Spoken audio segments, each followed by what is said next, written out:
siendo renacidos, dice allí la palabra de Dios. El ser renacidos es experimentar un nuevo nacimiento, es lo que quiere decir. Renacidos quiere decir nacer otra vez. Jesús le dijo a Nicodemo cuando llegó de noche, un principal de los judíos, el cual preguntaba o quería insinuar él cómo podía tener la vida eterna o cómo podía él heredar el reino de Dios. La respuesta que le hizo el Señor fue algo que él no comprendió en un momento. Y él le dijo: el que no naciere de nuevo no puede ver el reino de Dios. Y él comenzó a vacilar y comenzó a dudar y estar diciendo: pero ¿cómo puede pasar eso? Yo creo que dentro del mismo se rió y se burló, porque después dice: ¿cómo un hombre siendo viejo puede entrar otra vez en el vientre de su madre y nacer otra vez? No entendía lo que el Señor le estaba diciendo. Pero Pedro nos explica aquí cómo es la manera aquí en su epístola, cómo es el nuevo nacimiento o el ser renacidos. Dice que viene por el poder de la palabra de Dios. Esa es la manera como nosotros hemos sido renacidos. Dice el versículo 23: siendo renacidos no de simiente corruptible, sino de incorruptible, por la palabra de Dios que vive y permanece para siempre. Todo ser humano hemos nacido nosotros de simiente corruptible. Por eso nosotros morimos, porque nosotros fuimos concebidos y nosotros nacemos con una naturaleza de nuestros padres que son pecadores, y tenemos nosotros esa herencia que es de pecador. Esto es lo que algunos religiosos identifican como el pecado original, y por eso es que la gente debe de morir. Aunque un niño nació ayer, puede morir hoy. ¿Por qué? Porque su naturaleza es pecaminosa y hemos nacido todos nosotros de la simiente humana que es corruptible. Pero el nuevo nacimiento es posible solamente por una simiente incorruptible, y esa simiente incorruptible es la palabra de Dios a través del evangelio precioso de Cristo Jesús. Es como nosotros podemos recibir ese nuevo nacimiento, y el mensaje de toda la Biblia es exactamente el evangelio del Señor Jesucristo. Aunque usted no lo crea, desde el libro de Génesis aparece la promesa de la vida eterna, aparece el sacrificio del Señor Jesucristo desde el capítulo 3 del libro de Génesis, y así pasando por Éxodo y Levítico. Todo el mensaje principal, el mensaje central, es la salvación a través de la simiente incorruptible que es la palabra de Dios, por el evangelio precioso de nuestro Señor Jesucristo. Así es que este es el mensaje principal. La palabra de Dios es poderosa y puede dar vida eterna a toda persona que confíe en ella, que lo crea. Dice el versículo 24: porque toda carne es como hierba, y toda la gloria del hombre como flor de la hierba. La hierba se seca y la flor se cae, mas la palabra del Señor permanece para siempre. Y esta es la palabra que por el evangelio os ha sido anunciada. La vida del ser humano es corta. La vida del ser humano la identifica aquí como una hierba o como flores que se dan en el campo, que por un tiempo son lozanas y están frescas, pero cuando viene después el sol, las marchitan y las queman y se van, y el viento se las lleva. Pero la palabra de Dios es eterna. La palabra de Dios permanece para siempre, y es la palabra de Dios la que da el poder para poder nacer de nuevo y así poder dar vida eterna. Quiero hacerle una pregunta: ¿cuántos aquí tienen vida eterna? ¿Cuántos aquí pueden decir con toda seguridad: yo ya he nacido de nuevo, tengo salvación, tengo vida eterna? ¿Cuántos pueden decir: yo soy una nueva criatura, he sido renacido? Si usted no tiene esa seguridad, no posponga más. Este es el día de su salvación. Si usted tiene una duda en su corazón y usted todavía está pensando que usted tiene que hacer su parte, déjeme decirle, está totalmente bien desviado de lo que es la Escritura, porque lo único que trae salvación es la fe en el Señor Jesucristo. Pero ¿qué tal de los que ya tenemos la salvación? ¿Qué tal de los que hemos nacido de nuevo? Porque aquí está hablando la Escritura acerca de aquellos que hemos renacido, que la palabra de Dios nos ha dado la vida eterna y el nuevo nacimiento. Bueno, el capítulo 2 nos conecta con lo que acabamos de leer y nos da los principios bíblicos que un cristiano debe de seguir. No para salvación, sino porque ya ha sido renacido, ya es salvo. El versículo 2, el capítulo 2, versículo 1 dice así: desechando pues toda malicia, todo engaño, hipocresía, envidias y todas las detracciones. Desechando pues, ¿ves cómo está conectando con lo que está hablando? Si ustedes ya nacieron de nuevo, si son nuevas criaturas, si han renacido por parte de la palabra de Dios, entonces desechar, desechando. Enseguida la palabra de Dios nos da una lista de pecados que el cristiano debe de desechar. Y son por lo menos 5 pecados que vamos a ver en el versículo 2 que el cristiano debe de desechar. Primero, debe de desechar toda malicia. Dice la Biblia, desechando pues toda malicia. La malicia es una tendencia a ver malas intenciones en otras personas. Esa es la malicia. El estar observando a alguien y estar diciendo, esta persona anda mal, esta persona está hablando mal de mí, esta persona, mira, eso se trata de poder estar haciendo castillos en el aire y estar pensando que esa persona tiene malas intenciones. Ahora, la malicia habla de darle un sentido diferente a las cosas que se escuchan. Si alguien trae un carro nuevo, el que es malicioso dice, ¿en qué andará metido?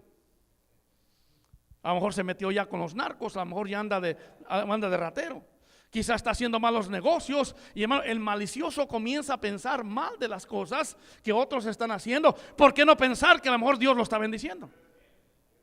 ¿Por qué no está a pensar que es un hombre trabajador, una mujer que cuida el dinero de su esposo y por esa razón el Señor le está dando esa bendición? Lo ascendieron en el trabajo, de seguro ya anda de barbero. Entonces mire, ¿por qué no pensar que es mejor trabajador que tú? ¿Por qué no pensar que es alguien que se preocupa más por las cosas del patrón? Hermano, y es que entiéndame, uno como cristiano cuando trabaja para un patrón, está comprometido a hacer lo mejor para él. Pero hermano, encontramos incluso hasta cristianos por cualquier cosita metiendo demandas que al workers' comp y que me tienen que cuidar, me tienen que hacer esto. ¿Quién dijo que tenían que cuidar? Mira, dale gracias a Dios que te dieron un trabajo, sé fiel, trabaja duro, debes de ser el mejor trabajador y verás cómo el patrón te va a poner en un buen puesto. Y no por barbero, sino que eres buen trabajador. La Biblia dice, desecha toda malicia. No fabriques historias ni te inventes castillos en el aire. La malicia encamina a inventar calumnias que perjudican a los demás.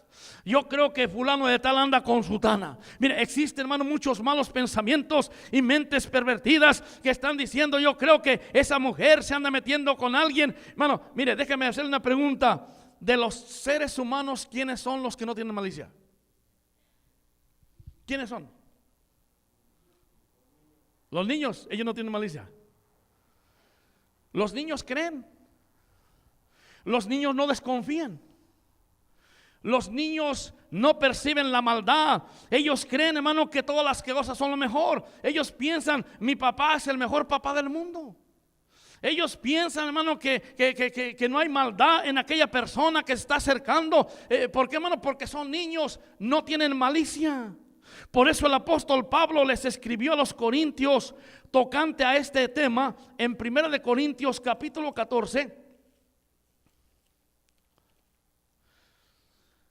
1 Corintios 14 versículo 20 dice así: hermanos, no seas niños en el modo de pensar, sino sed niños, ¿en qué dice? En la malicia, pero maduros en el modo de pensar. Escuche, hermano, hay una gran diferencia entre el tener inteligencia y el ser malicioso. Hay una gran diferencia el que tú sepas discernir cuando una persona está haciendo algo malo y en simplemente ser malicioso, en tener malos pensamientos. O sea que el saber distinguir cuando algo está mal y el ser desconfiado es diferente. Es triste vivir con una vida siendo maliciosos de todas las personas. Es triste estar pensando siempre de que algo está pasando, de que mira, decía el hermano que estuvo aquí el domingo en la noche, dice, es que así tengo la cara. La gente desconfía de mí por como tengo yo mi físico, pero a lo mejor es una buena persona. Pero a veces, hermano, nosotros queremos poder juzgar a la gente sin antes nosotros poder ver si es lo que está pasando. Yo no estoy hablando, hermano, de poder uno vigilar y discernir y poder captar, porque es fácil a veces cuando una persona anda queriendo hacer algo malo, pero simplemente porque la gente se juntan 2, 3, no estés de malicioso. Imagínate irnos a dormir siempre pensando, aquellos hermanos que estuvieron allá afuera estaban hablando de mal de mí. ¿Cómo sabes? Lo veía por su boca. Y a mí me enseñaron a leer los labios. No te preocupes, hermano, no te preocupes. El que es malicioso, hermano, es la persona que llevará su castigo. Dice la escritura que hay que ser en la malicia como los niños, como ellos no desconfían de todo el mundo. Esposos que llegan a sus casas a ver qué ven. ¿Qué mal está puesto por aquí? ¿De quién es esta camisa? Oh, pues la compré yo. O sea, es una infelicidad vivir con esas cosas. Deja las novelas lloriconas donde vienen los hombres pintados con ¿cómo se llama? Con lipstick de otra persona y que de quién es y que yo uso de otro color. Esas cosas no son para los cristianos, dice la escritura, desecha toda malicia. Pero en segundo lugar también dice que deseches todo engaño.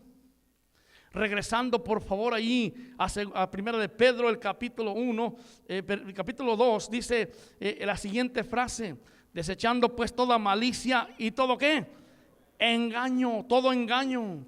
Engañar es hacer creer una cosa que no es verdad. Es inducir a otra persona con artificio o maldad a creer tener por cierto y bueno lo que no es verdad. Esto es una maquinación y se necesita preparación para poder engañar a alguien. Es una planeación. El engaño, escúcheme, el engaño destruyó al hombre más fuerte que ha existido en toda la historia. En Jueces capítulo 16, versículo número 5, nos habla acerca de lo que fue ese engaño.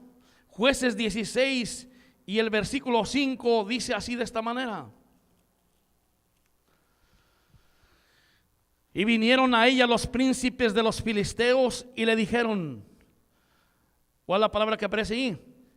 Engáñale y infórmate en qué consiste su gran fuerza y cómo lo podríamos vencer para que lo atemos y lo dominemos, y cada uno de nosotros te dará 1100 siclos de plata. Dalila es la mujer ramera que se prestó para engañar a Sansón y ella se vendió. Por eso es que ella es una ramera, porque vendió sus atributos. Un grupo de hombres cobardes y perversos le ofrecieron dinero a manos llenas para que ella, a través de sus labios mentirosos y a través también de su mal comportamiento, él pudieran engañar al hombre más fuerte que ha existido. Y la palabra que dice allí, mira, engáñale. Haz todo lo que tengas que hacer, pero haz que caiga a tus pies como un débil corderito. Engáñale, y con labios mentirosos y con acciones perversas, Dalila hizo creer a Sansón algo que no era verdad. ¿Y sabes cuál es eso? Lo hizo creer que ella lo amaba. Pero Dalila amaba más bien el lucro, amaba el dinero, amaba las cosas. Ella aborrecía a todos los hombres, pero ella vio que allí podía enriquecerse, y ella convenció al triste Sansón, un creyente de la escritura, que le dijo, te amo. Y él dijo, de verdad esta mujer me ama. Y no pudo ver las 3, 4 veces que lo puso a los pies de los filisteos, sino que al último le descubrió todo su corazón. ¿Y por qué? Porque estaba engañado vilmente. Porque, hermano, el engaño hace creer cosas que no son verdad. Y Sansón perdió sus ojos y fue rebajado a andar como una bestia moliendo en el molino. ¿Por qué, hermano? Porque fue engañado por el engaño. La Biblia enseña a los creyentes a deshacernos del engaño. a desaparecer el engaño, a no imitar a los paganos. No estar engañando a los demás. Mira, escúchame, los cristianos deben de ser honestos y sinceros, deben de ser verdaderos, no deben de ser mentirosos, deben de hablar siempre con la verdad. Nunca trates de meter mentiras para poder conseguir algo. Nunca trates de poder mentir para poder ganar ganancias en algún trato. Tal vez en el trabajo te proponen el poder agarrar cosas que no están bien. No lo hagas. Y tú dile, yo no voy a engañar a nadie. Si se trata de poder estar haciendo cosas perversas, tú mejor di, yo no voy a engañar. Recuérdate inmediatamente, si alguien te propone el hacer un engaño, las palabras que dijo el profeta Pedro ahí mismo en el capítulo 2 de Primera de Pedro. Dice el versículo 22, ahí donde estamos leyendo, el cual, hablando de Jesucristo, no hizo pecado, ni se halló, ¿qué dice, hermanos? Engaño en su boca. Escúchame, el ejemplo para los cristianos es Jesucristo mismo. Tú no te fijes, es que el hermanito de todos, mira cómo él hace trampa. Olvídate, el ejemplo tuyo es el Señor. Y la escritura dice que el Señor nunca hizo pecado, ni se halló engaño en su boca, jamás mintió. Y la palabra cristiano quiere decir uno que imita a Cristo. Y tú me estás diciendo que tú eres un cristiano, pero que tú no imitas a Jesucristo cuando andas de engañador.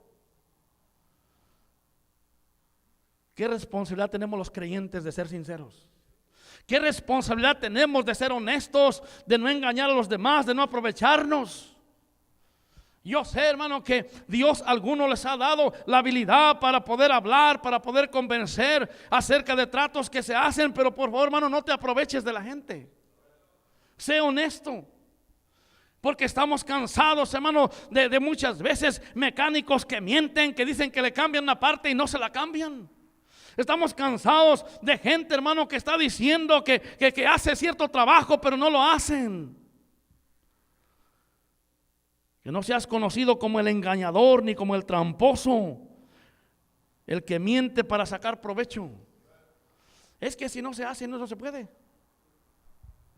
Y dicen los policías en el DF, es que mira, con lo que ganamos no podemos nosotros sostenernos, por eso tenemos que sacar provecho y tenemos que meter aquí el desarmador.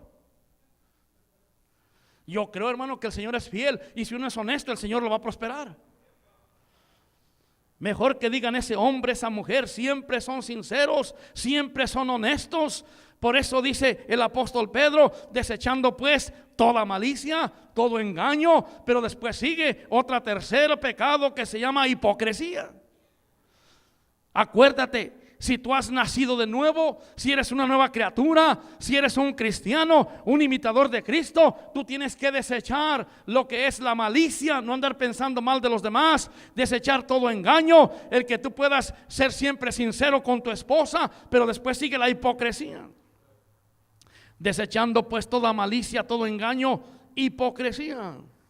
La hipocresía es una simulación de buenos sentimientos que generalmente se oponen a los que se sienten realmente. O sea que no es lo que se está viendo, una doble cara. Yo me acuerdo cuando era niñillo, vamos a decir ahí como Emiliano. Y uno allá, hermano, pues donde se cría hay de toda clase de cosas, y yo veía un gusano bien bonito que estaba caminando por las hojas y las ramitas. Y ese gusano era un gusano verde que tenía esponjadito su pelo. Y se veía como hasta borreguito. Y entonces yo llego y agarro el gusano, y cada uno de sus vellitos era una espina. Y me dejó pintado prácticamente aquí en los dedos lo que es el tamaño del gusano. O sea que es algo que tú veías, pero que no es lo que es. O en otras palabras, ese gusano era hipócrita. Porque yo pensaba que era una cosa y resulta que era alguien que me hizo daño. Porque aparentan ser una cosa, pero son otras. Pero así es la hipocresía. La hipocresía de los creyentes es una de las armas más punzantes en contra del evangelio de Jesucristo. La hipocresía, hermano, es algo que detiene mucho más a aquellos que crezcan en los caminos de Dios. Y eso es en cualquier lugar, cualquier religión, cualquier política. Todo, hermano, la hipocresía es algo que detiene el avance de cualquier movimiento que tú quieras pensar. Porque la obra del Señor no la destruyen los de afuera, la obra del Señor se destruye con los de adentro. Y eso es algo increíble, hermano, es algo que uno no puede entender. ¿Cómo es posible que de adentro mismo la hipocresía pueda saltar para poder destruir lo que Dios quiere hacer? Porque hay tantos que aparentan ser lo que no son. Y Jesús señaló a los hipócritas como los que se interponen en el camino de aquellos que buscan a Dios. Ahí lo dijo en Mateo capítulo 23. Mateo 23.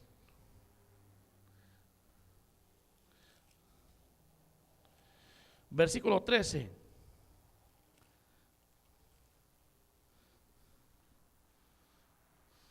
Dice así la Biblia en Mateo 23, 13. Mas hay de vosotros, escribas y fariseos hipócritas, porque cerráis el reino de los cielos delante de los hombres, pues ni entráis vosotros ni dejáis entrar a los que están entrando. Los hipócritas están a las entradas de la puerta, con sus bocas dicen Señor, Señor, pero con sus hechos están diciendo a los demás, no entres, tú no perteneces aquí, y son tropiezo para aquellos que están buscando la gracia del Señor, porque sus hechos son diferentes de lo que están diciendo. Señor, Señor, dice la Escritura, aquel día me diréis, pero yo les diré claramente, yo no los conocí. ¿Por qué? Porque la hipocresía que ellos sentían por fuera o que se veían era muy diferente de los que eran por dentro. Y hermano, esta gente, está hablando el Señor, ustedes que son los edificadores, ustedes que son los responsables de la religión, a los que vienen buscando el reino de Dios, te pones enfrente y se los impides. Porque cuando te ven en realidad la vida que tú eres es una vida de hipocresía. Y hermano, yo creo que Dios no va a tener ninguna excusa para las personas en la calle que dicen yo conozco un tío que es una cosa en la iglesia y es otra cosa acá en el vecindario. Yo creo que Dios no es una excusa, pero déjame decirte, es por esa razón que muchos no conocen a Cristo, porque muchos cristianos no viven la vida cristiana como deben de vivirla, sino que la viven en doble cara como el gusano.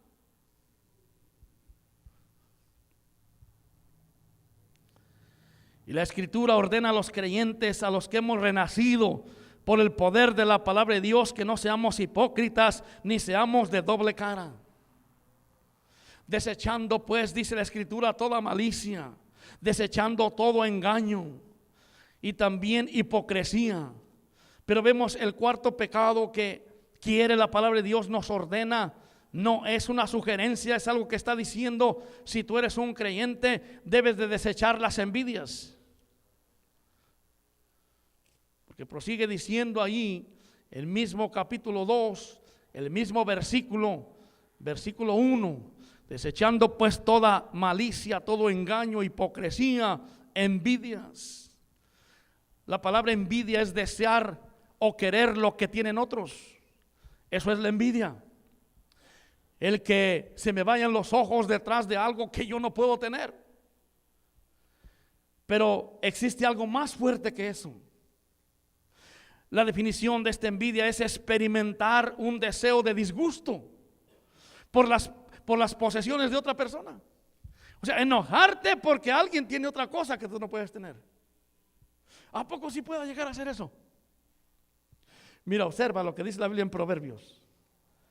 Proverbios capítulo 14 y el versículo 30.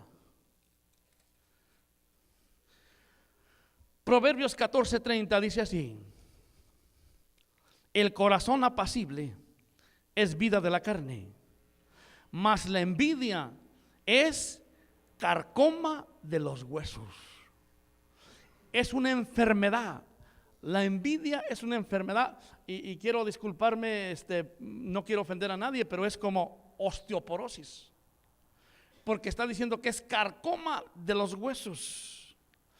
¿Tú te has preguntado por qué hay personas que armadas de un clavo Ven un carro que es nuevo y aquí con toda disimulación le rayan todo un lado y se van como si nada. Esa es una envidia que carcome sus huesos, porque dicen: yo nunca voy a tener un carro como ese, pues para aquí, para que sienta dolorcito. Y hermano, esa cobardía tan grande se comete todos los días. ¿Por qué, hermano? Porque es una enfermedad, es algo, es un enojo que tienen por no poder tener lo que no pueden. Y la Biblia enseña a los cristianos que debemos nosotros vivir contentos con lo mucho, con lo poco que Él nos da. Y mira, ¿sabes por qué, hermano? Hay gente en los trabajos que siempre están con tanta grilla, tanto argüende, tanta envidia. ¿Sabes por qué? Porque no están contentos con lo que tienen y están envidiando a los demás. Porque hay gente que le carcome los huesos y que otro le vaya mejor. Y hasta son capaces de inventar acusaciones falsas. La envidia no es buena, es dañina para la persona que lo experimenta. Es un pecado que atormenta el corazón. Aprendamos nosotros a ser felices con lo que tenemos. No estemos deseando lo que no podemos tener. Si el Señor nos bendice y el Señor nos da mucho más de lo que merecemos, gloria sea al Señor. Pero gózate cuando un hermano es prosperado. Dile: Señor, qué bueno que prosperaste a mi hermano. Y no digas: voy a ver cómo le hago para que ese hermano le quiten lo que agarró.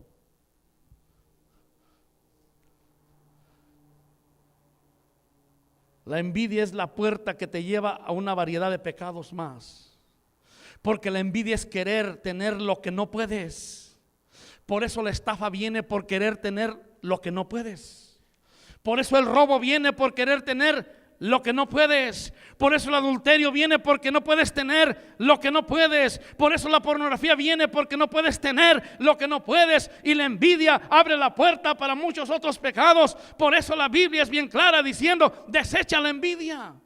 No tengas envidia de aquellos cuando se enriquecen. No tengas envidia de los pecadores, les dice a los jóvenes, porque ellos un día van a caer en el pozo.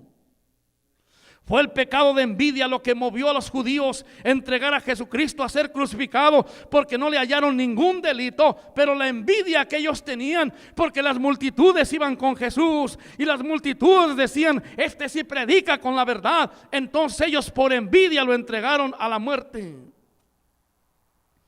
La envidia es desear lo que no tienes.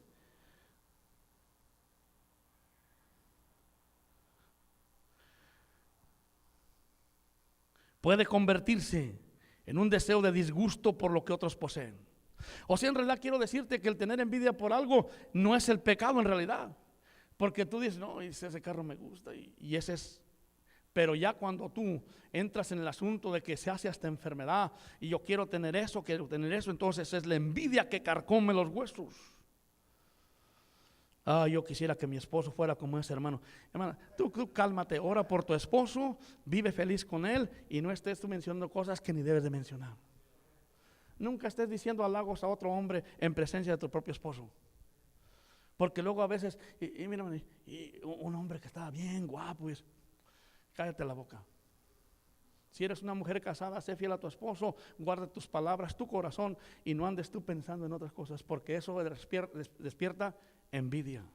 Y la envidia después se va más lejos, más allá. Ten cuidado, como mujeres cristianas hay que ser siempre respetuosas con sus propios maridos y los hombres de igual manera, porque esa envidia puede convertirse en un deseo de disgusto por lo que otros poseen y será un carcoma para tus huesos como la osteoporosis, muy dañoso. La envidia es algo que los cristianos debemos de desechar, como dice la Biblia, para buen testimonio y también para la alabanza de nuestro Señor Jesús.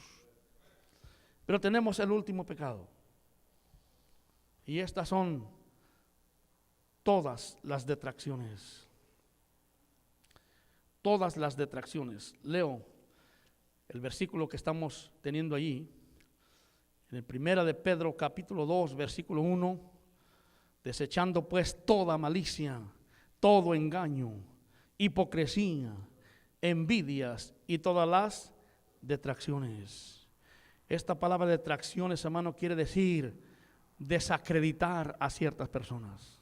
O sea, murmurar para poder desacreditar a alguien. ¿Alguna vez te has encontrado con personas que que apenas tú vas a llegar a un lugar y ya te contaron toda la vida de otra persona. Eso es lo que es desacreditar. No, hombre, tú no sabes ni cómo es el maestro de matemáticas. ¿Sabes qué?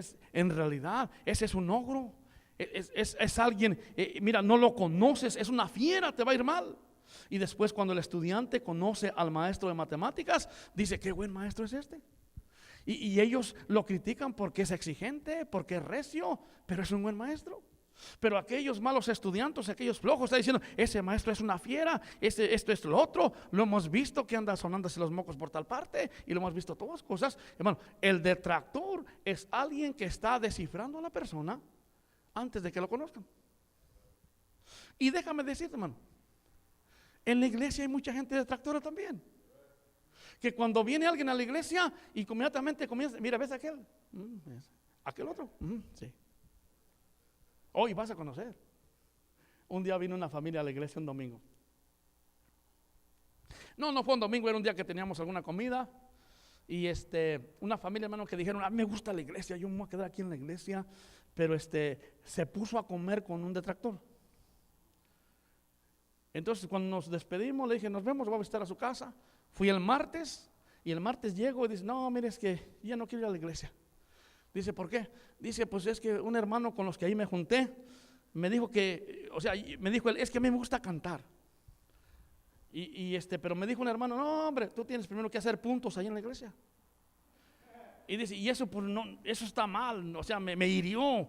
Y entonces dice: es que el requisito que tú tienes que hacer es que tú tienes que hacer puntos.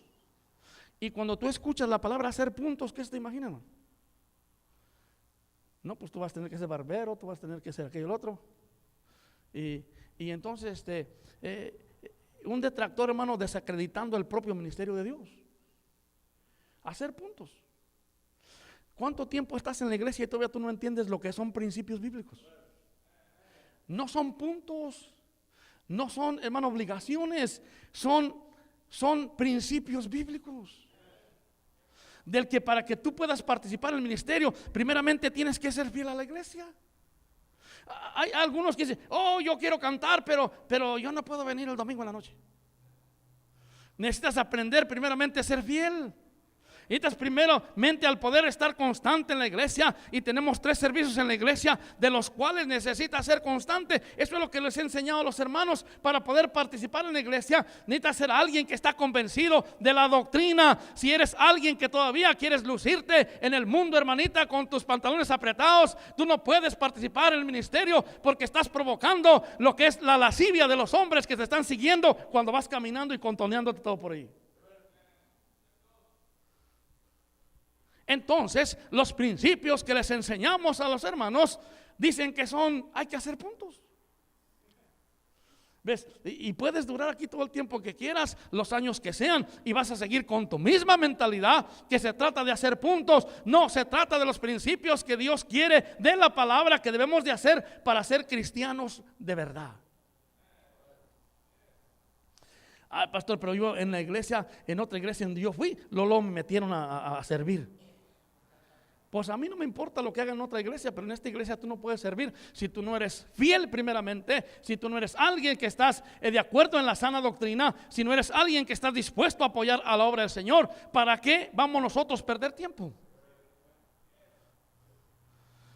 Eso suena un poco medio difícil o medio pesado, pero esos son los principios bíblicos, no son puntos. Pero hermano, es feo cuando una persona todavía no sabe nada de ti y ya le contaron todo lo que pasó. Ya saben que tú antes usabas el pelo largo, saben que traías aretes. Si no, fíjale su oído, mira, fíjate. Como ese hermano que ves ahí, ese que trae su traje, antes usaba aretes. Y es que todos salimos de algún pecado, ¿no? O sea, todos venimos aquí, la iglesia es como el hospital, y aquí estamos llenos de enfermos. Unos se sanan más pronto, otros después. Y otros, pues tienen enfermedad crónica que nunca se la van a quitar. Pero así es. Y es lo que poco a poco salimos unos con otros. Así es que si tú quieres venir a criticar a alguien aquí, a todos los que estamos aquí nos puedes criticar de la vida pasada, cosas que antes hacíamos, pero que hoy hemos sido nacidos de nuevo. Y como renacidos, el Señor nos enseña a apartarnos a nosotros de lo que es la envidia, de lo que es el engaño, de lo que son la hipocresía, las envidias, la malicia y todas detracciones. No inventes cosas de nadie, tampoco tú andes diciendo a otras personas lo que tú no sabes, porque tú vas a caer en el pecado de ser un detractor. Si tú no sabes de qué cosa pasó aquella persona, la enfermedad que tiene, lo que sea, no inventes. Está medio amarillo, yo creo que tiene hepatitis.